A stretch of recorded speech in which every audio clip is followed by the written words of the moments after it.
You must be too. God bless you. We just can't help being helpful. So that's just part of who we are. Thank you. So I mentioned earlier, we serve the central part of the state. Everything in orange, blue, and green is a part of our service center, the service area. There are other Easter seals in the rest of the state that serve much of the rest of the state. There are some parts of the state, especially in the southeastern part of the state, that are unserved by Easter seals, but we do pretty well in covering the entire state. The one thing that I forgot to mention as I was talking about what I do is we also manage the Birth to 3 program called Child and Family Connections in 11 counties. Henry, Stark, Peoria, Woodford, Tazewell, Champaign, Livingston, McLean, Vermilion, Ford, and Iroquois. I think that's all. And the Birth to 3, as librarians, if you don't know the early intervention system, Birth to 3 program, that's key. There are 25 offices across the state for children suspected of a disability or a delay, developmental delay. We are the service coordinators for that, navigators of that system for those families. Screenings, evaluations, and ongoing therapy for those folks.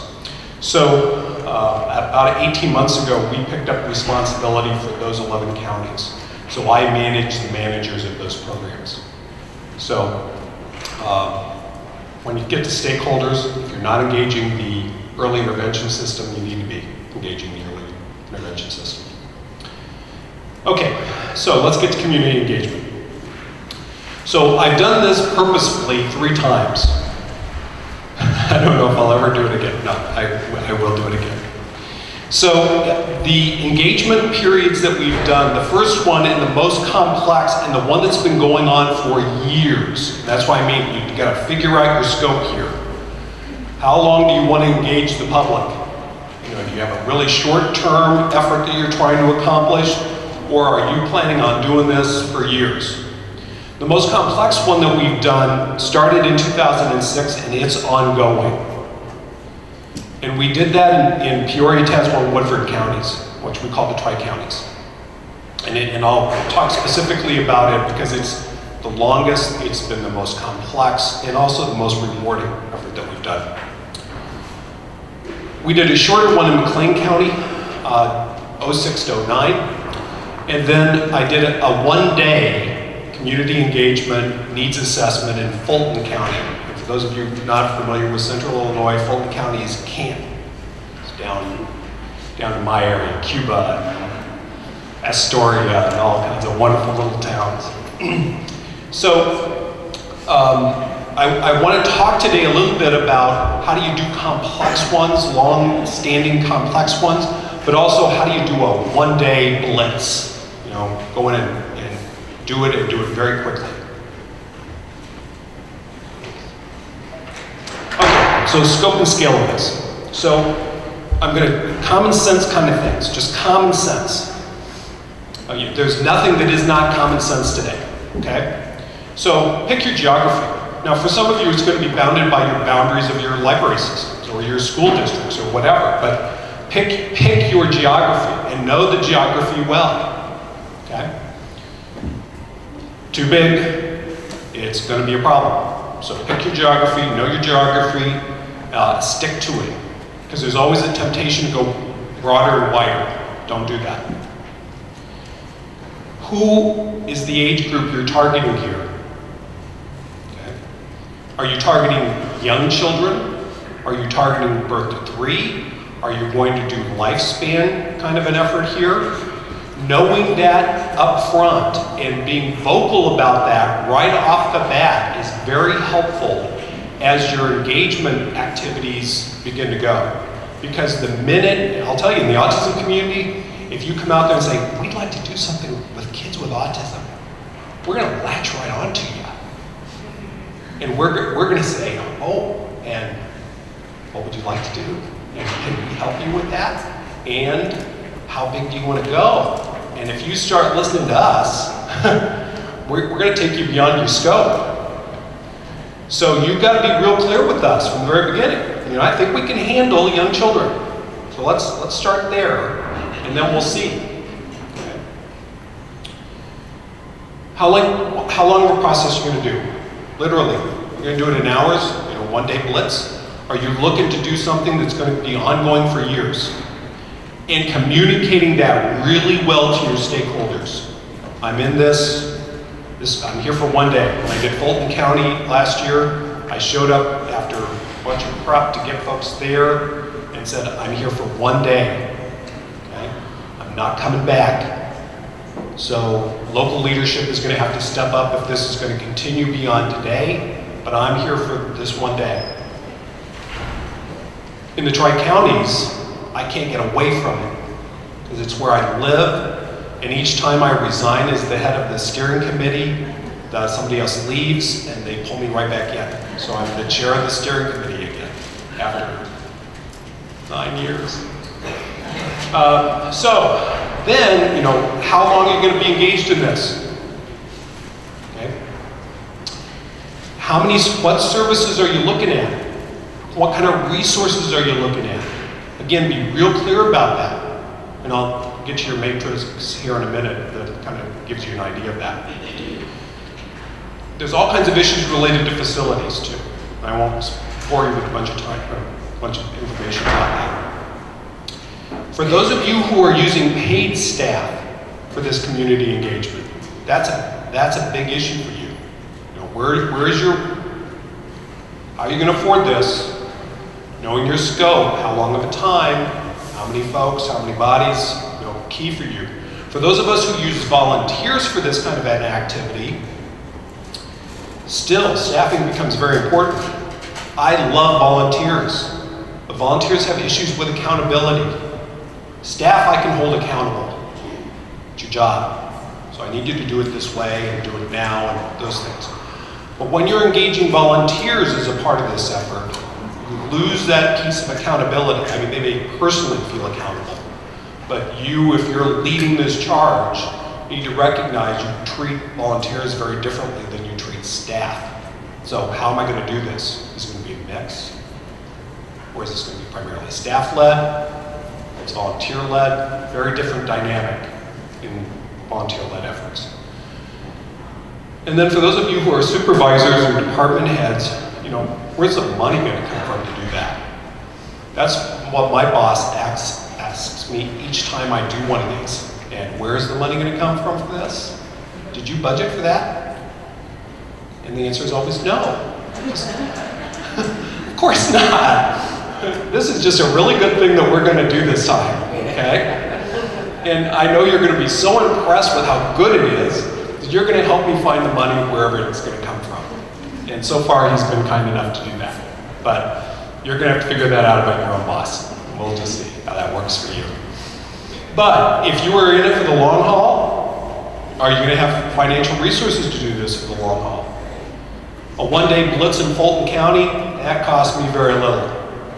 But the Tri-County, in terms of time, energy, sweat equity, and ongoing staff support for that after 9 years, pretty big investment. So do you know that going in? Okay? Okay, so stakeholders. Now you've done some of this already, so I'm going to make you participate now. So I'm going to give you a particular piece of geography and you tell me who are people that you ought to be engaging in this process. Okay, we're going to do an engagement process prior to doing a needs assessment. I just need to get people on board first. So let's take, you're going to do a one county-wide effort, small county. We're not going to do Cook. I'm not going to do Cook today. Take Bureau County. It's up Princeton way. Okay? So you're going to do one county, mostly rural. Princeton's about the biggest thing in that county. It's probably the county seat too. So who are you going to engage? Or we'll scale it down a little. You're only going to do kids. You're not focused on adults with disabilities, just kids. Who are you going to engage? You're going to reach out to who ought to be key stakeholders in this effort. You got to use your outside voice. Thank you. I'm an old principal. I've got an outside voice. Okay? So, thank you. School districts. Who else? Parent groups. Early intervention. Child care centers. Law enforcement. And all other first responders. Yep. Park and Rec. If you've got a special recreation association in your community, want to tap into them. Who else? Churches, faith community, because they may be doing really unique kinds of things they do in our community. When we did our initial engagement in Peoria and Tazewell counties, oh my gosh, they were doing some of the most innovative things all by themselves, just inside their church. Single churches doing really great things that we didn't know that they were doing. Oh, 4-H, oh good for you. I'm a farm kid, way to go. Pardon me? Your TAP center, oh, there's a good idea. Okay, keep going. You've got a whole bunch of other folks who need to be engaged in this thing. Healthcare, okay? Especially if you're doing kids, pediatricians, family practice folks. Who else? Public health. Pardon me? Yeah, universities or colleges, especially, departments of special education, departments of psychology, education programming. Those folks, they're looking for stuff to put their students busy doing. Okay. Community centers, good. Mental health groups or providers of those services too. Yep, the service clubs. Everybody, my experience is you're only about one person removed from autism. Everybody's got a grandson, granddaughter, first cousin, somebody. So, powerful. Pardon me? Support groups? Thank you. I'm a governmental affairs guy too. Your locals, your state legislators, your county boards, for those of you who have township commissioners, you want to engage those folks, your local congressional folks, okay? Now, all the way up and down that chain, they've got to be a part of this. Why? What do you need from them? You need money. I need money. We're getting cut all over the place, Russ, so we need money. But that's always true. So what else do you need from them? Visibility. Yeah, they've got folks who do nothing but constituent services. They know a whole lot more than we do about stuff that's going on inside your geography. Connecting with a constituent services person in any of those kinds of offices, they can cut your time in half. Because they'll connect you. They'll tell you, when somebody asks the question, how do I find that person? They'll tell you who that person is. They may even make that phone call for you to engage them. So don't leave out that group, okay? So know who your key stakeholders are. And then it's just hard work from that point on. Do you have to pick up the phone and call these people? Yes, of course you do. You gotta hound them, of course you gotta do that, okay? And when they don't show up at your meeting, you gotta pick up the phone after that and say, you weren't there. And I was counting on you, okay? So I mean, you've gotta, if you're gonna do this, or you're gonna assign staff to do this, it's gotta be people with fire in their gut. Because if you let people slip, you call a meeting, first meeting, and everybody says, I'll be there, I'll be there, I'll be there, and only half of them show up, and you don't call the half back who didn't show up, they will never come again. So you gotta have that, I'm gonna do this. Okay? How you engage them is then really important, okay? I'm an old guy. I still believe in people coming to meetings. You know, I thank people every time they come to one of my meetings. Thank you. Because I know their time is valuable. But I know now, because I have millennials as children, that that's not the last thing they're going to do is come to a meeting. So how are you going to engage these people at where they are? Okay. Is that Facebook or Twitter or Tumblr or, you know, whatever the alphabet soup is, you know, how are you going to engage these folks and keep them engaged in that? We've done one community engagement activity in the past, completely done by email. We said, let's try this. You know, it wasn't related to autism, but it was another thing that we were doing in some Easter seals. We did it completely by email. I said, this is not gonna work. And it mostly worked. I mean, it didn't completely work, but it mostly worked. So how are you going to engage those folks? What's the time commitment? You need to be upfront with folks right from the very beginning. How much time, you know, when people ask me to do stuff, Russ asked me to do this, how much time are you asking of me? Because I know I can probably give you 1 hour a month.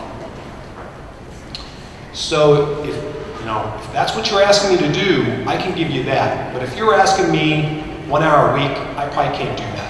So you just got to be upfront with folks, those key stakeholders, and you tell them that right up front. Here's what I need you to do. If you can't do that, is there somebody else in your group, or your office, or your agency, or your organization who can give me that time for X amount of months, years, whatever. Okay? How are you going to engage them? Face-to-face, some other method. Okay, then it's knowing your data. Librarians, I love it. You should love data. Okay?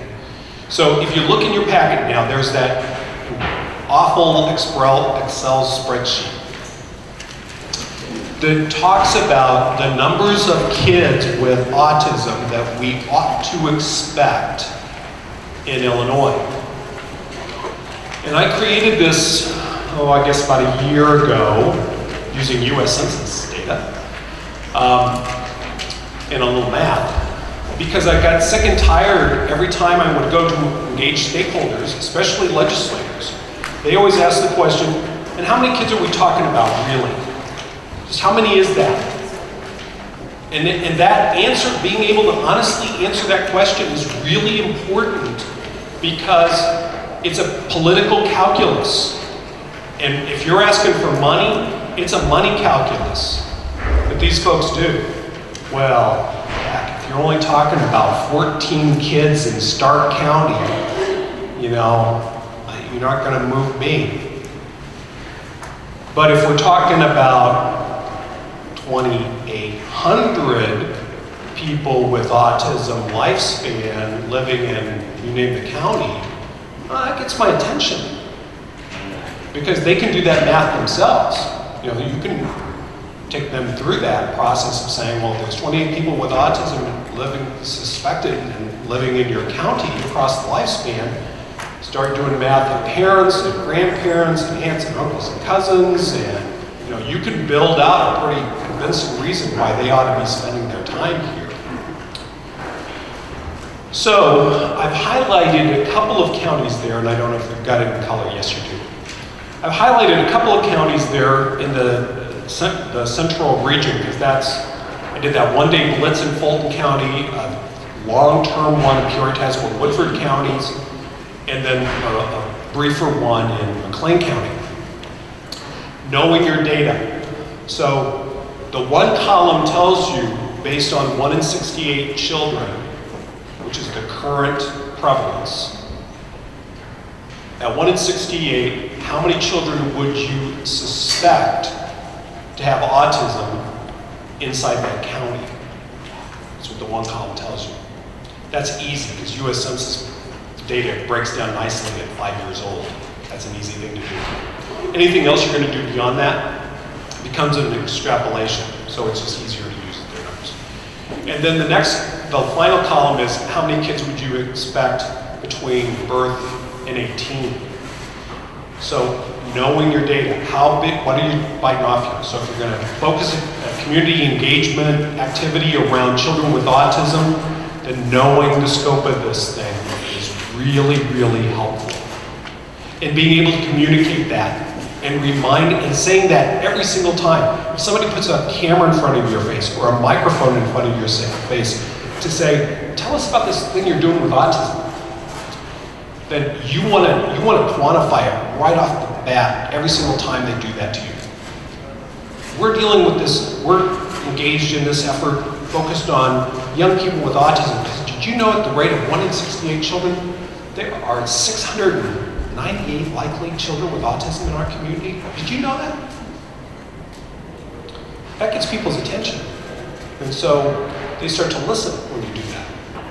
Instead of saying, would you like to come to a meeting about autism? Who wants to? I don't want to do that, okay? But starting to engage them at the gut level about the issue is really important. So knowing your data, being able to repeat the data all the time, very, very important. Okay, so I'm going to stop there real quickly and see, does anybody have any questions or comments so far? Yes, ma'am. Okay, so she's asking about my sheet, and if you just look at Region 1, which is Cook County, and underneath that, the third column from your right, it's going to say 5,007, and the percentage under that is saying 42.54% of suspected children with autism live in Cook County in the state of Illinois. 42% of them live in Cook County. That's what that means. Which is another nice little statistic, you know. But where are those of you from Cook County? Yeah, that ought to get their attention, you know.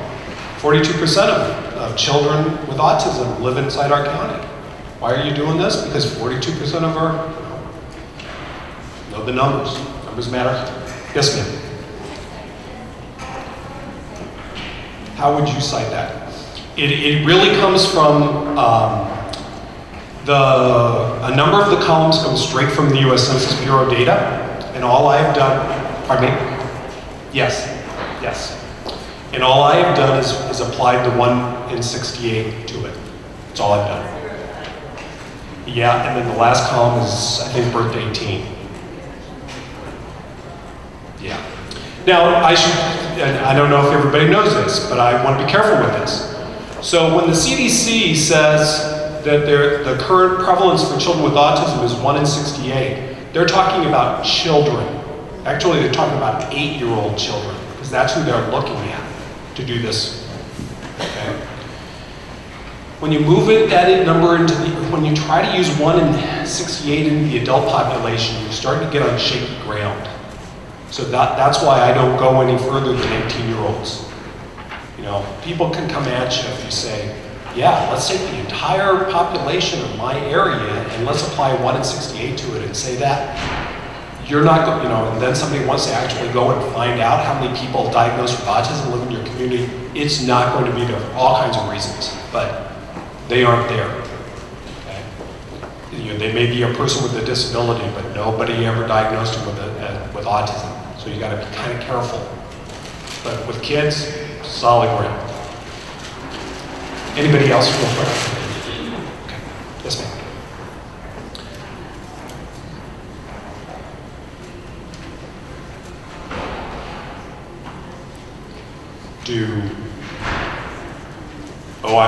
I think you have to decide yourself. What are you going to be doing? Yes, she asked, am I suggesting that everybody needs to be doing community engagement and needs assessment? No, but for those of you who are in libraries who are saying, we're going to reach out to the autism community because we'd like to provide a new service, or we'd like to see if we're serving you better, or how can we serve you better? Yeah, this is the process you better use. That's what I'm saying. Now, for those of us who aren't going to engage in that, then no. But if you're looking to reach out to us in the autism community and the wider community, you need to know what our needs are before you decide how you're going to meet our needs. Yeah. Absolutely. Yeah, what's the need? Exactly. Yes, she's pointing out that it's an important part of the grant process, and she's absolutely right. The other part of my job is grant writing. What's the first question on most of those? How is what you're going to do meet our need? You know, and so you got to give them data. Okay, great. Okay, so I want to use this matrix, which is also in your handouts, as an example of a very complex needs assessment. So we engaged these 3 counties. We got all those stakeholders to come to a variety of meetings, and we said, what is it that we really need to do first? And their answer was a great one, which was, we don't know what's going on now. I mean, this person over here knew 3 things, and this person knew 5 things, and this person knew 6, but they didn't know the same ones. And so what we had to engage in first was needs assessment. So we picked a particular age group, we picked a particular geography, and then we started going out to different stakeholders and saying, what are you doing? So if you look on that sheet on this side, these are the different activities and services and things that people were doing related to people with disability and sometimes specific to people with autism. Across the top were different providing organizations. And so what we first of all had to do was just simply assess, what is everybody doing? And I don't know about you, but I'm a visual person. So, you know, I could have all this in an Excel spreadsheet like here, but it's still until I started charting it out. Who's doing what? Do you begin to see where the gaps are? Because this tells you not only what's getting done in the community, but it's going to point to where the gaps are. And it's at the gaps that new stuff should be done. If as a part of this process, you identify what you thought you were going to do is already being done by 3 other people, then why in the heck are you going to do it? Okay? What you want to do instead is not start something new. You want to glom onto that person who's already doing it, so it'll be better. Because maybe you can bring something else from what's already going on. The goal is not to replace it or to duplicate it. So identifying what's already going on, and then starting to look at the blank spaces, because the blank spaces are the gaps, service gaps. Now, how you engage those stakeholders in learning this, you can do this a gazillion ways.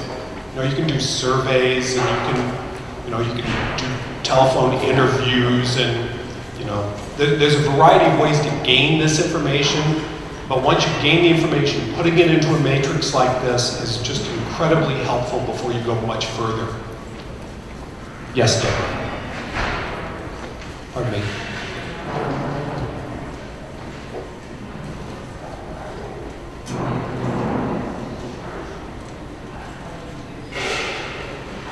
The number of individuals. That go back to the sheet that I showed you first. And then another thing you can do to this, and we've done this too, I just didn't include it, is once we did this, then we asked, and how many people at that agency doing this thing are receiving that service? Because what you might find out by asking that next question, Deborah, is yes, it's happening, and this organization says it's doing it, but they're only meeting 10% of the possibilities. And so asking that next question about how many are you serving allows you then to decide, it looks like it's happening here, but it's not happening nearly enough, or there's not enough capacity. So I want to hook onto this and help do that too.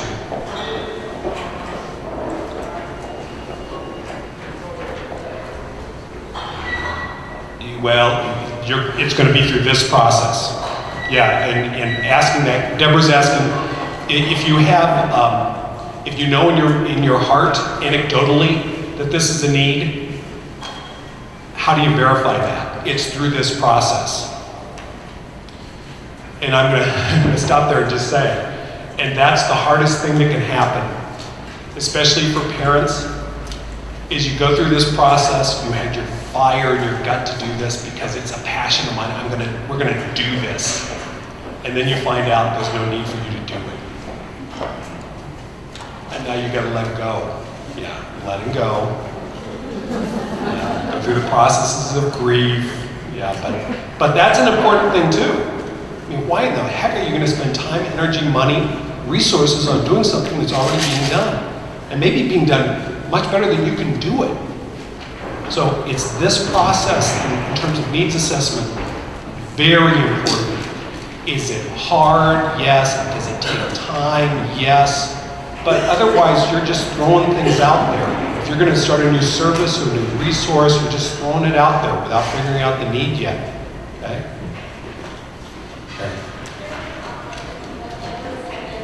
Could you also look at that gap and say, well, it is being done, but it's being done for a different age group than I want to serve? Yeah, exactly right. And then you go, this is happening for 18-year-old and older, but my focus is young children, and is this a need for my young children? Absolutely. Absolutely great. Yes, thanks. So this just continues that process.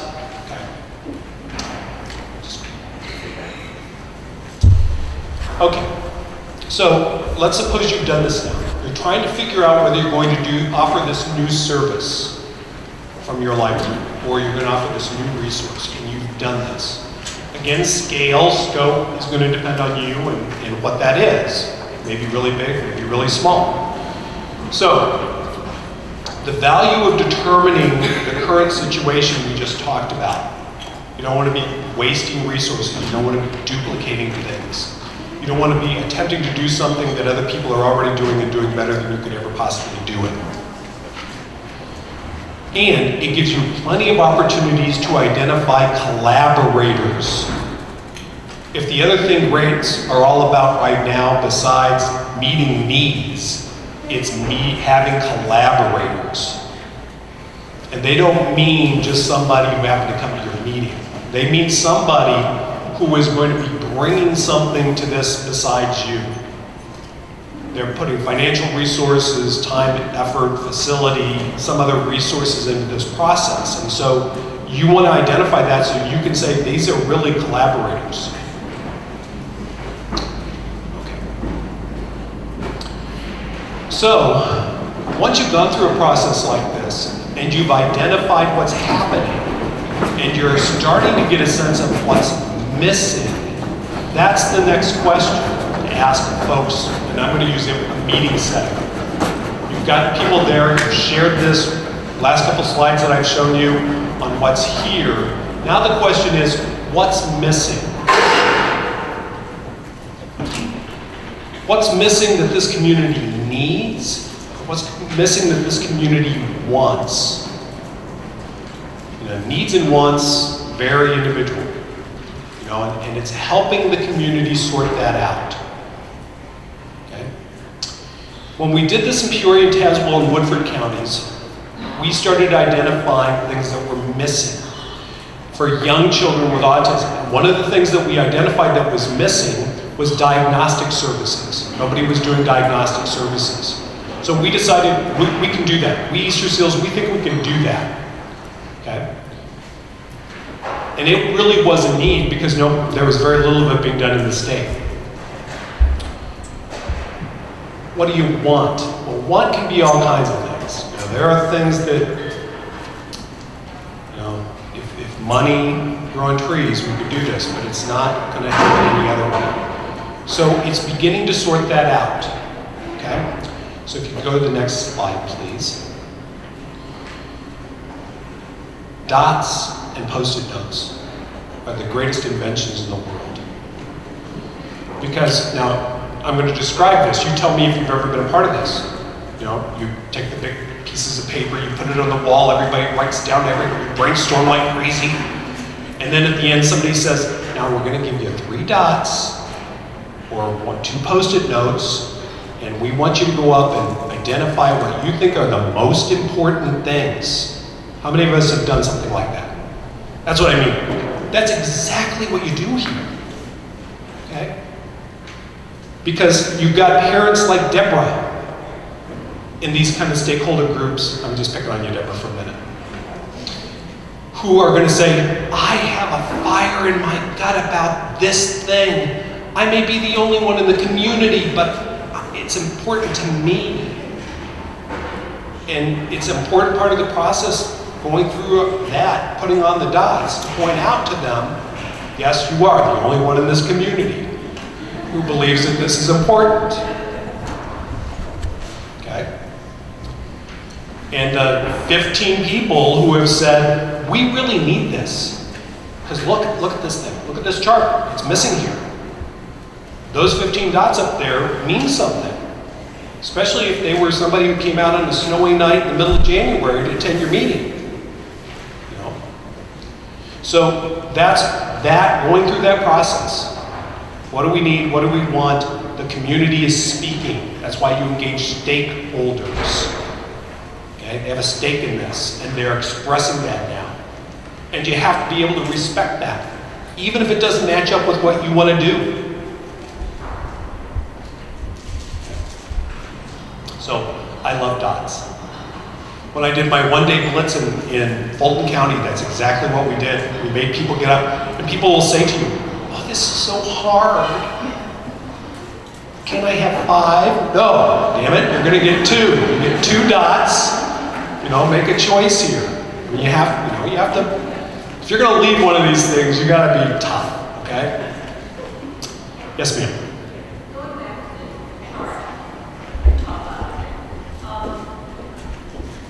I think it's important for libraries to limit, first of all, what you put on those list of possibilities. Because what we were talking about from the survey, if you put all kinds of things on there that libraries can't even do, it doesn't matter if no one else is doing them, and it doesn't matter if the community and the stakeholders want you to do them. It's not within the scope of what a library can do. John, I'm going to use your example if you don't mind. John and I were talking at lunch, and we have a service center in the town adjacent to where John's library is. And we create social stories through Boardmaker for free for families.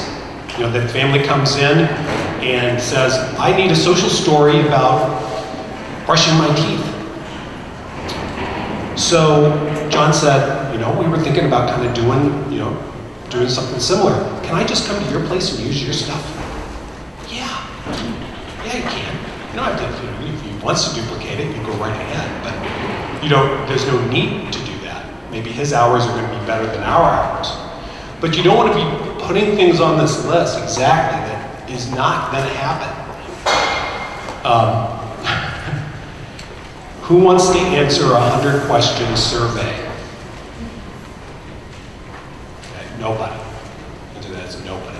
So, be succinct. What is it that you really need to know from your stakeholders? Okay? So the rest of this then is really starting to figure out what are the needs, what are the wants, what are the short-term priorities, what are the long-term priorities, and what are the stretch things? What's really going to stretch us in this community? Okay?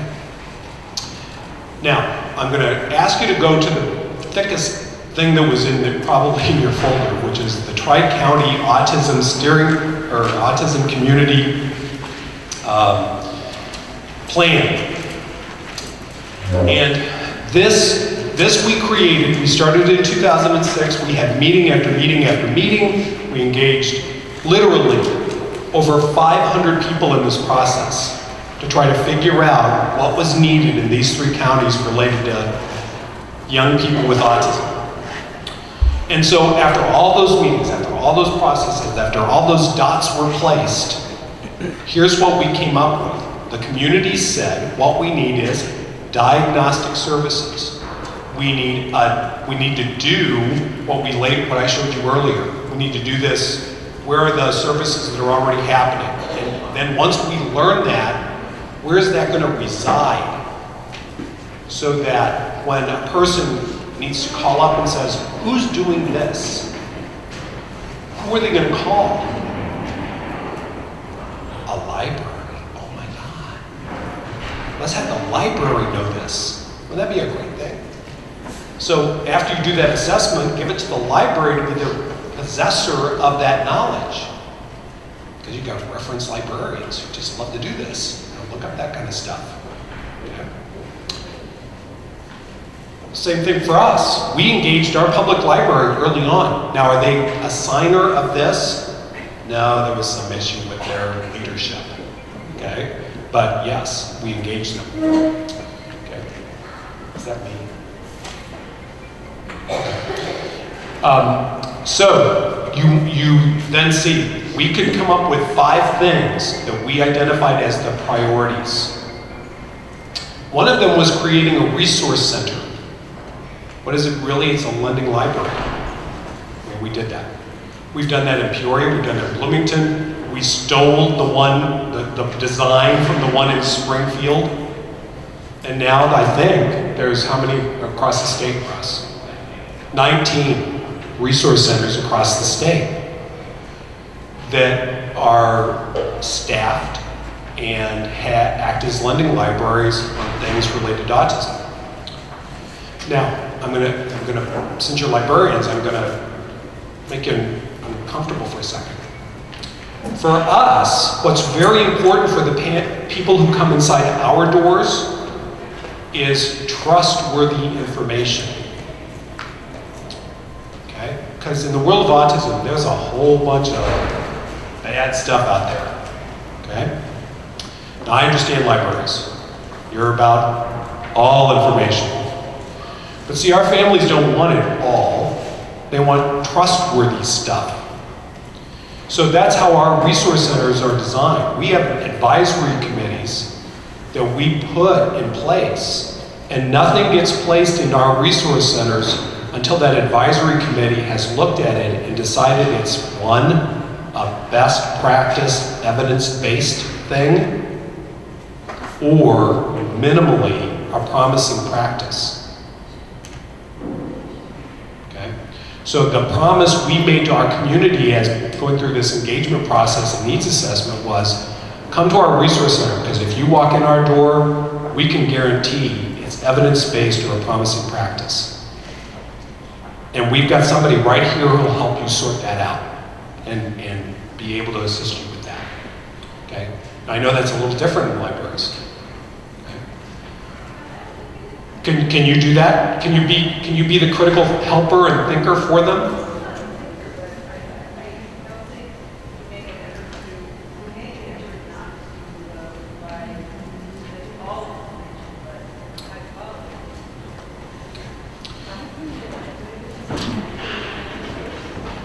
Well, I'm glad to hear that, because you can rile a parent quick in this process. If a parent comes in and says, I've been thinking about chelation for my child.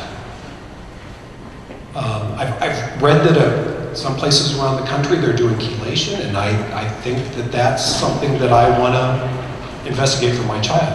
And they come to the library to ask that question. Now, you may be able to look up all kinds of information about chelation, and there will be cautions there. It's going to take a strong person to engage in that conversation with that parent. Yeah. You're right. Right.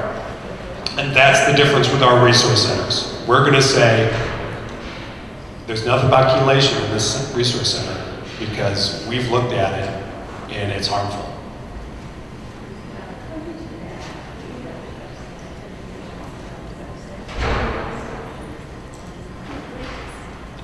Good. She's saying they have a section of their website on the controversy.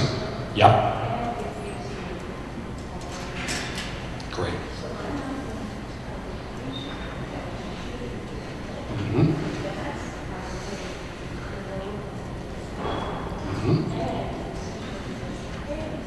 Yes, and I totally agree with you. I'm just pointing out the difference between what you guys will do and what we will do in our resource centers.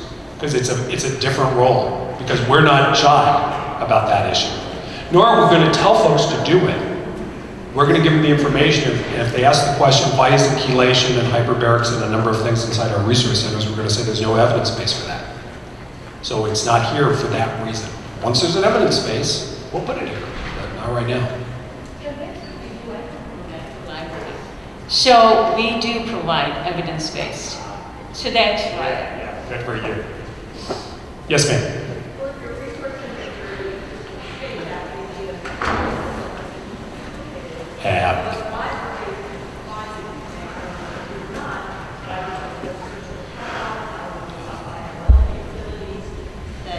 Partner with a public library or school library to make the materials that you already have that are vetted more accessible in the other communities. They don't need to do a duplicate collection. Yes. So John and I had that conversation too. He said, can I come to your resource center and just make a list of your books? Yeah, of course you can. Why not? Instead of you guys going through that whole vetting process, come to us. We'll show you what we've already vetted. Okay? Great idea. Okay.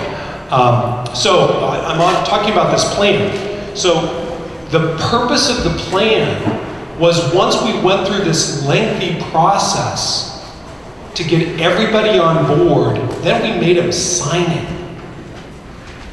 Because that's buy-in.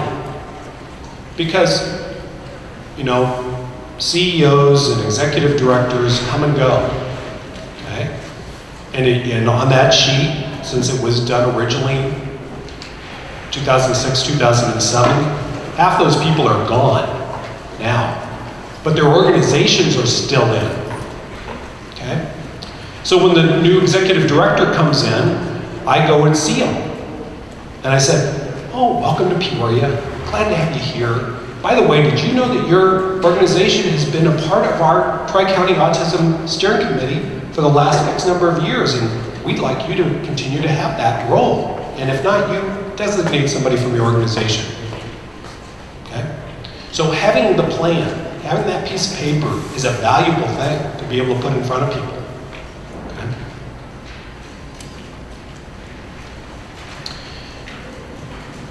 Staff and volunteers. You decided which way you're going to go if you're going to do a needs assessment and a community engagement. Accountability is key. Who's going to do this? Okay? Who's going to do it? When are you going to do it?